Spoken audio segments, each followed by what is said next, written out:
है आपके अपने सैनिक वेलफेयर यूट्यूब चैनल में। दोस्तों, लाखों केंद्रीय कर्मचारियों को गृह मंत्रालय की तरफ से दी गई है एक बड़ी सौगात, जो कि 1 अप्रैल 2024 से पहले लागू होगी। यानी कि ये होली लाखों केंद्रीय कर्मचारियों के लिए एक अच्छी सौगात लेके आई है, जो कि गृह मंत्रालय की तरफ से दी गई है। दूसरा, महंगाई भत्ता DNS allowance and DLS relief, जो कि 1 जनवरी 2024 से मिलने वाला है, उसका फाइनल लेटर जारी हो चुका है। और कोविड-19 के कारण जो जवानों के प्रीमेच्योर रिटायरमेंट पर जून 2024 तक रेस्ट्रिक्शन रोक लगी हुई है, उसके ऊपर भी कोर्ट का फैसला आया है प्रीमेच्योर रिटायरमेंट के ऊपर। आज हम इन तीनों मुद्दों पर बात करेंगे।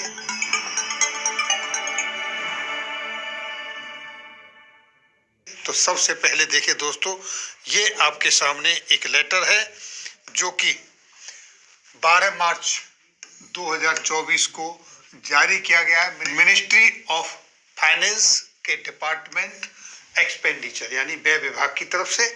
और ये जो ऑफिस मेमोरेंडम है, इसमें कहा गया revision of rates of dearness allowance to central government employees effective from 1 जनवरी 2024। 1 जनवरी 2024 से जो आपका महंगाई भत्ता 46% से बढ़कर 50% हुआ है, उसके लिए फाइनल ऑर्डर आ गए हैं लिखित में। और अब ये आपका जो महंगाई भत्ता है, आपको मार्च की जो सैलरी आएगी, पेंशन आएगी, उसमें ऐड होके मिल जाएगा। तो ये थी महंगाई भत्ता के संदर्भ में। अब देखिए दोस्तों, अगली खबर जो है वो निकल कर आई है टाइम्स ऑफ इंडिया की तरफ से, जो कि 8 मार्च की खबर है, जिसमें कहा गया है AFT armed forces tribunal can't deny right to premature release from military service on certain grounds।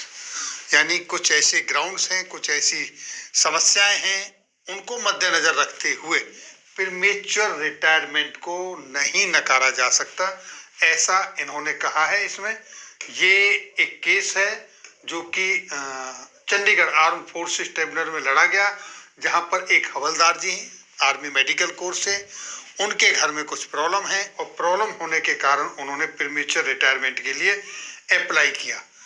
जब उन्होंने अप्लाई किया तो ये कहकर उनके प्रीमेच्योर रिटायरमेंट को रिजेक्ट कर दिया गया कि एक तो स्टाफ की शॉर्टेज है, और दूसरा जो terms of engagement 20+3 colour service और 3 साल एक्सटेंडेबल जो सर्विस है, एक्सटेंशन जो होता है, वो इस तरह से अभी उनको प्रीमेच्योर रिटायरमेंट नहीं दिया जा सकता। उसको लेकर वो कोर्ट में गए और कोर्ट में उन्होंने अपनी वहां पर अर्जी लगाई, अपनी समस्या न्यायालय के सामने रखी। तो उन्होंने कहा कि नहीं, उसके केस को रिकंसीडर किया जाए। कुछ सर्टेन ग्राउंड्स हैं, ऐसी तकलीफें हैं, कुछ ऐसे ग्राउंड हैं, उन पर प्रीमेच्योर रिटायरमेंट को कंसीडर किया जाए। तो इस तरीके से ये प्रीमेच्योर रिटायरमेंट के संदर्भ में है। अब देखिए, जो गृह मंत्रालय की तरफ से तोहफा दिया गया है सेंट्रल गवर्नमेंट के एम्प्लॉइज को, वो क्या है? Government grant 50% GST relief to central police canteen यानी CAPF, central armed police force की जो कैंटीन है, उनके अंदर 50% जीएसटी का ऑफ किया गया है, उसको रिलीफ दिया गया है। इसका बेनिफिट किस किस को मिलेगा वो देखिए, ये आपके सामने है, जैसा कि आप सभी जानते हैं। और उसका नाम क्या रखा गया है? जो नाम रखा गया है वो आपके सामने है, केंद्रीय पुलिस कल्याण भंडार। इस तरीके से अब तक जितनी भी आपके सामने वो कैंटीन है, 1700 से ज्यादा कैंटीन है जो वेरियस कंट्री में लोकेशनों पर हैं। अब इनके अंदर 50% जीएसटी रिलीफ मिलेगा। जितने भी हमारे सेंट्रल आर्म्ड पुलिस फोर्स के जवान हैं वो और उनके परिजनों को, इसमें आते हैं CRPF, BSF, CISF, ITBP and SSB.